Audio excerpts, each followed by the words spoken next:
Alright, so now we're going to install everything back in. So first off, we're going to grease up the ball joint. Just take like a ton of grease. And then...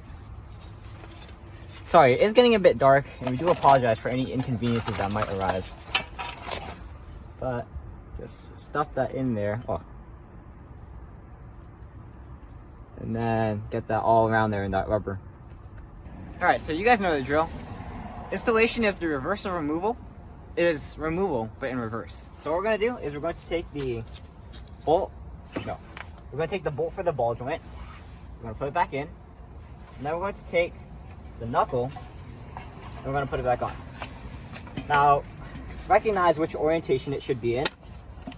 Okay, that was not good. Obviously, these 4 screws should be facing outwards, so we're going to lift it up and sit it on there. And then the next thing we're going to do is get the crown, the castle nut. Alright, so by hand, first we're going to screw it on. This is going to be a bit tricky.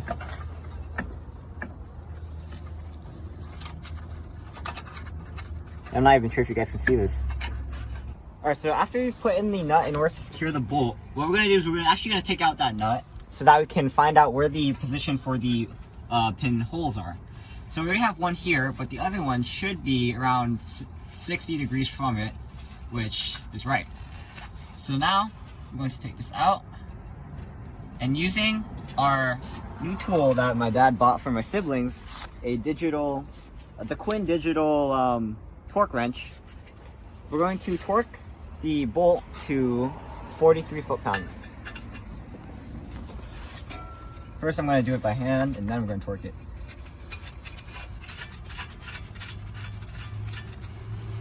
And then after that you should be able to twist it around for the pinholes.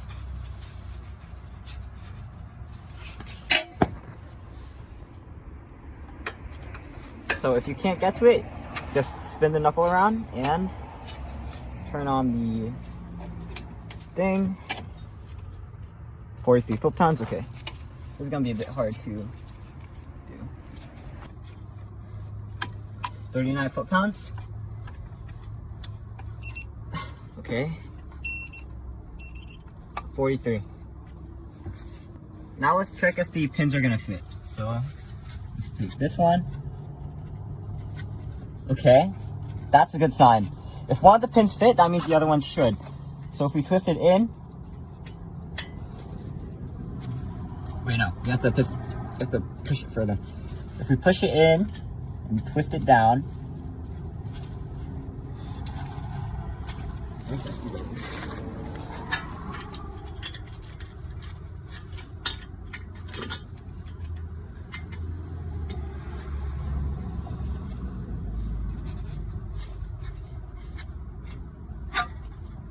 okay, fulcrum. This is a terrible fulcrum. Alright, so we finally got the pin in. You can see right here. And this pin also secures the bolt, so don't worry about... I mean, you should torque it specifically, but this also holds it in. The next step is to put the axle back in. So, by the way, this should function like a ball joint. Alright. We're going to finagle it back in. Get in that hole. Don't mean that. We're going to slide it in. I'm not sure if I have to slide it in all the way because we might need to finagle some other parts into it. And then finagle it back into here. Alright, so it seems like the easier step is to take it out of the tie rod and try to put it into here. Which...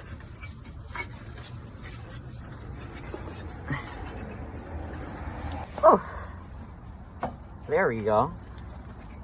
And then we might need to knock it in a bit just so that we can get the bolts on. Where's the bolts? First we're going to do the top one because the bottom one should fall into place anyway.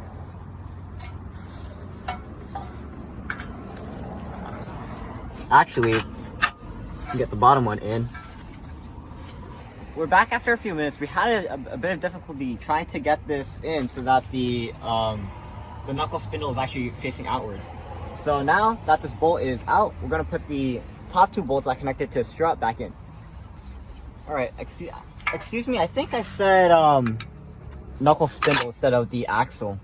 What we're dealing with is this axle right here, the CV axle. We couldn't get it through, but eventually we were able to fit it in.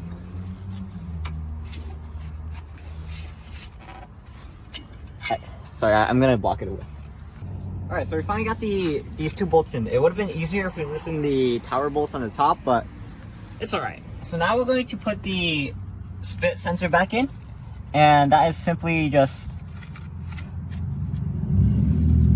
pushing it in. And then we're going to take our screw and just snug fit it. First, I'm going to do it by hand.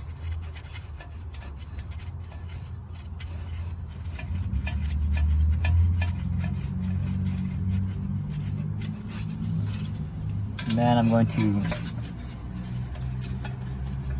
twist it by hand, actually, because I think this one can just do by with a snug fit.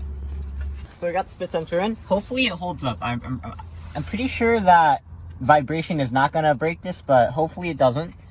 And it should be kept in by itself. But after that, we're going to secure it to these holders, I guess. And then down here, it goes. Oh, this one's a clip. Okay, that's smart. I don't know why they didn't do it for this one up here. There we go. After that, we're gonna put the tie rod in, and then we're gonna take the bolt. I mean the nut. It's this one right here, and then we're gonna put it in. The torque for this nut here is 40 foot-pounds.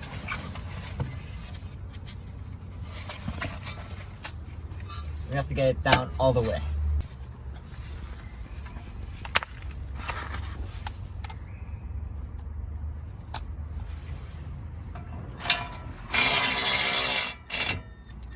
Alright.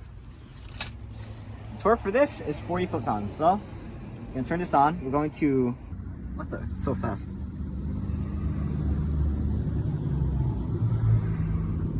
Yikes. Oh! Hey. Alright, so as you can see, we have the torque at 40 foot-pounds. Alright, so tightening it should be this way.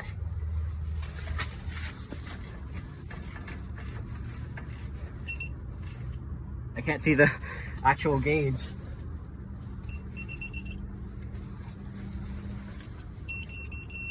Okay, it's torqued to 40, so we should be good.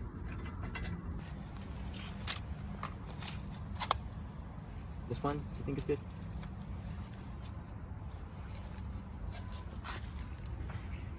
The next step is to put the pin in. Now for this step, we actually didn't have to find out where the position of the pin is, because the hole is actually on the threading, on the bolt.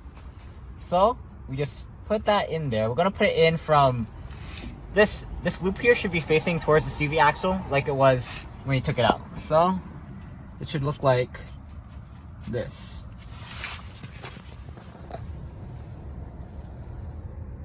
Alright, so now what you want to do is you want to take a plier and then just unstraighten it.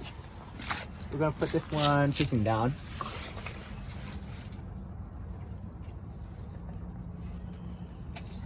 And then this one facing up. Or you can do it by hand if you want to. There we go. Alright, so now let's talk about the axle nut right here. So when we torque it, it's actually after we put on all the brakes. So we're not going to torque it yet, but we're going to tighten it as much as we can right now before we actually torque it. The torque for this is 181 foot-pounds, but as you saw from the struggle that we had with taking it out, the torque is probably going to get to like 1,000 foot-pounds with the rust. So like, I wouldn't worry about that. We just need to make sure it's secure. 3? Okay.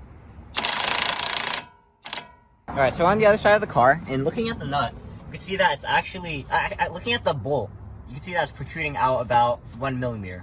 So that means on the other side of the car, that we should tighten it just enough so that the same thing occurs. So you can see here that right now it's flush, but we just want just 1 more millimeter. So let's keep going. Make sure it's at the right angle.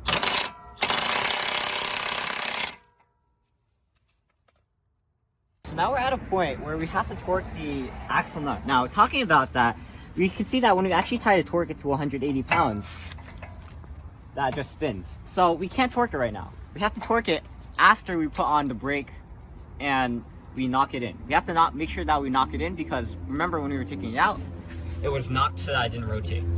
So just remember after you put in all the brakes to knock it back in. Alright, so obviously don't forget to put these nuts in. We actually forgot it last night, but we noticed that it was vibrating when we knocked this. And this is the reason why. These are, I think the torque circuit for this is 80 foot-pounds. So keep that in mind. And then same for this. So I don't think I can do it any further by hand. Oh. And the ratchet will probably make it faster. So this is 80 foot-pounds.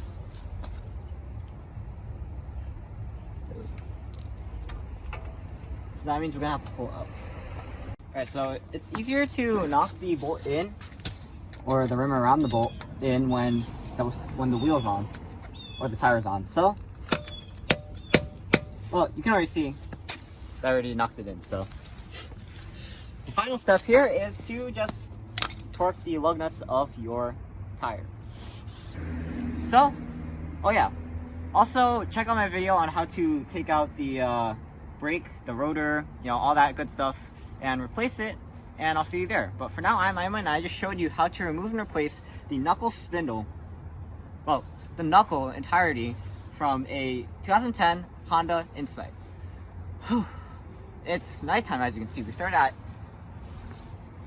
2 p.m. and right now it's 5 p.m. So that was a 3-hour job, but without the video, it should take you guys around 1-2 hours. Maybe around 2 hours. But I think the most struggle that we had was with the axle nut, actually. I'm so angry about that. But I'm Aiman, and thanks for watching. Please like, comment, subscribe, and look at other videos on EyeOnAiman, especially the videos on the Honda Civic, the Honda Accord. My brother's not here anymore, but the Honda Accord, we actually dismantled that one. And I guess we're going to be doing some videos on the Honda Insight, so look forward to that, and I'll see you there. So, Mechanic Aiman signing out. Peace.